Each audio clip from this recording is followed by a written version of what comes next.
हर साल की तरह अमरपुर की भी यही कहानी है। इस बार भी इस गांव में एक बड़े मेले का आयोजन किया गया। अगले दिन मेला शुरू होने वाला था। हर बार की तरह नए नए झूले, खिलौने, मिठाई, चाट के गोलगप्पे भी अपनी दुकानें सजा रहे थे। लेकिन इस बार भी गांव के लोगों का ध्यान मौत के कुएं के खेल पर ही लगा रहा। इस खेल के प्रवर्तकों ने भी कोई कसर नहीं छोड़ी थी। चमन रिक्शे पर माइक लेकर अनाउंस कर रहा था, आ गया, आ गया।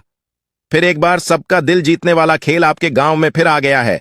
अगर देर की तो समस्या गंभीर होगी, क्योंकि सारे खेल बिक जाएंगे तो टिकट नहीं मिलेगी।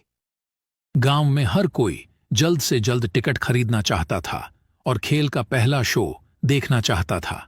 अगले दिन खेल का पहला शो था, लेकिन उसी रात गांव में एक अजीब घटना घटी। जहां मौत का कुआं दिखाने की तैयारी की जा रही थी, तभी अचानक आधी रात के बाद वहां से मोटरसाइकिल की आवाज आने लग जाती है। अचानक बच्चा बोलता है, पापा, पापा, जागो, देखते नहीं, मौत के कुएं का खेल शुरू हो गया है, देखते नहीं। बेटे की आवाज सुनकर दोनों जाग जाते हैं। अरे क्या हुआ रमेश, इतनी रात को जाने की बात कर रहे हो? माँ, हमने तो उस मौत के कुएं का टिकट ले रखा है, देखते नहीं वो खेल शुरू हो गया है। मोटरसाइकिल की आवाज आ रही है ना। अभी रात है, वो खेल कल शाम से शुरू होगा। पर ये आवाज कैसी है मम्मी? अरे कुछ और आवाज होगी, चलो सो जाते हैं। रमेश सो गया, लेकिन जैसे जैसे रात बीत रही थी मोटरसाइकिल की आवाज बढ़ती जा रही थी। कुछ देर बाद मोटरसाइकिल की आवाज आनी बंद हो गई और वहां से एक महिला और बच्चे के रोने की आवाज आने लगी। वह आवाज गूंजी और उसके माता पिता जाग गए। इस बार उन दोनों ने भी उस आवाज को सुना। वे सभी बहुत डरे हुए थे। वे उस स्थान पर जाना चाहते थे, लेकिन वे हिम्मत नहीं जुटा पा रहे थे। अगली सुबह जब उन लोगों ने यह बात गांव वालों को बताई, तो किसी ने भी उनकी बातों पर ध्यान नहीं दिया, क्योंकि उनके अलावा किसी ने वह आवाज नहीं सुनी थी। शायद ऐसा इसलिए भी था क्योंकि उनका घर मेला के मैदान के पास ही था। उसी दिन शाम को महेश, उसके मम्मी पप्पा मेला देखने गए। चारों तरफ लोगों की भीड़ थी।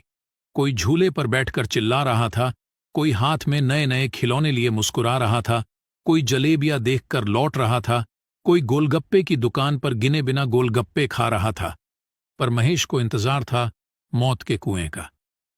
खेल शुरू होने पर भी काफी लोगों की भीड़ लग गई। लोग खेल शुरू करने के लिए कह रहे थे, तभी गाड़ी स्टार्ट करने की आवाज आई। गाड़ी चालक एक्सीलरेटर पर एक्सीलेटर बढ़ा रहा था। पूरे मेले में गाड़ी की आवाज गूंज रही थी। गाड़ी की आवाज से दर्शक उत्तेजित हो रहे थे। कई लोग सीटियां भी बजाने लगे। लेकिन इसी बीच लोगों ने देखा कि एक छोटी सी बच्ची मौत के कुएं में बैठी रो रही है। लोग चिल्लाने लगे, ये किसकी बच्ची है? इससे पहले कि कोई उस बच्ची को बाहर निकालता, लोगों ने देखा कि अचानक एक महिला भी कुएं के अंदर आ गई। उसका चेहरा काफी डरावना लग रहा था। वह लड़की जाकर उनकी गोद में बैठ गई।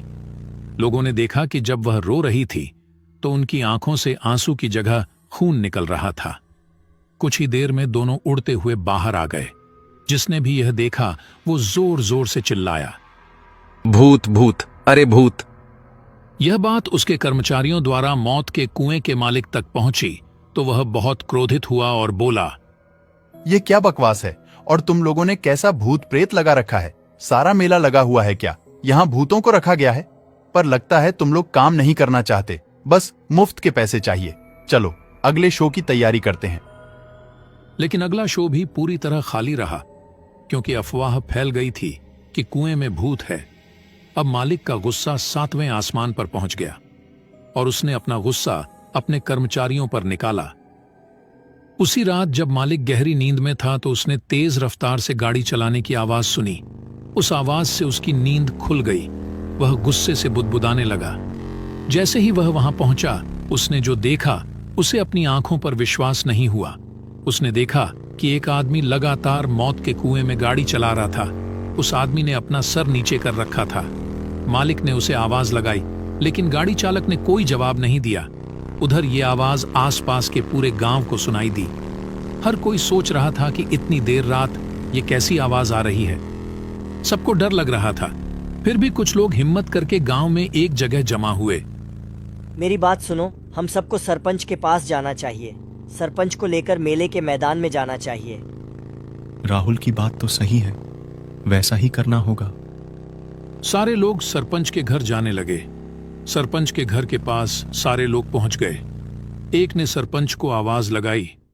सरपंच जी, अरे सरपंच जी। सरपंच बाहर आते हैं। अरे क्या हुआ? सारी बात सरपंच को बताते हैं। फिर सरपंच और सारे लोग मेले की तरफ निकलते हैं। साथ में रमेश और उसके पप्पा भी थे। सरपंच के साथ मेले में पहुंचे। वहां भी उन्होंने वही नजारा देखा जो मौत के कुएं का मालिक देख रहा था। वह आदमी अभी भी लगातार गाड़ी चला रहा था। तभी अचानक से वही महिला और बच्चा वहां आ गया। सारे गांव वाले उस महिला और लड़की को ध्यान से देख रहे थे। तभी गाड़ी सवार युवक के शरीर सिर से खून निकलने लगा। उसके खून से मौत के कुएं की पूरी दीवार लाल हो गई थी। कुछ देर बाद महिला और बच्चा इसी तरह रोने लगे। अब सभी ग्रामीणों की हालत खराब हो गई है।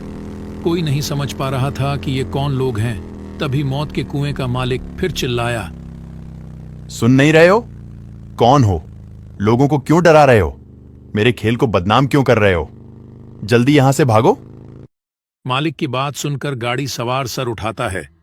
उसे देखकर मालिक की आवाज लड़खड़ाने लगती है।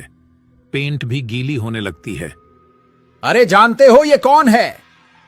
तभी गाड़ी सवार गाड़ी रोकता है और कहता है, क्यों बॉस, आप बताएंगे या मैं उन्हें बताऊंगा? क्या बताऊं? मुझे कुछ नहीं पता। फिर विक्रम ने बताना शुरू किया। गांव वालों, मैं दुष्ट आदमी हूं। मेरे सीने में कलेजा नहीं है। मैं तो जानवर हूं। मेरा नाम विक्रम है। मैं पिछले साल तक इसके साथ काम करता था। आप जानते हैं कि मौत के कुएं में गाड़ी चलाना हर दिन मौत को गले लगाने जैसा है। मैं हर दिन अपनी और अपने परिवार की जान जोखिम में डालकर गाड़ी चलाता था, लेकिन उस दिन शायद मेरा दिन खराब चल रहा था। किसी और गांव में मेला लग रहा था। मैं अपना खेल दिखा रहा था कि अचानक गाड़ी की टक्कर हो गई और मेरा सर कुएं की दीवार से जा टकराया। खून लगातार बहता रहा और मैं बेहोश हो गया और फिर मेरी मौत हो गई।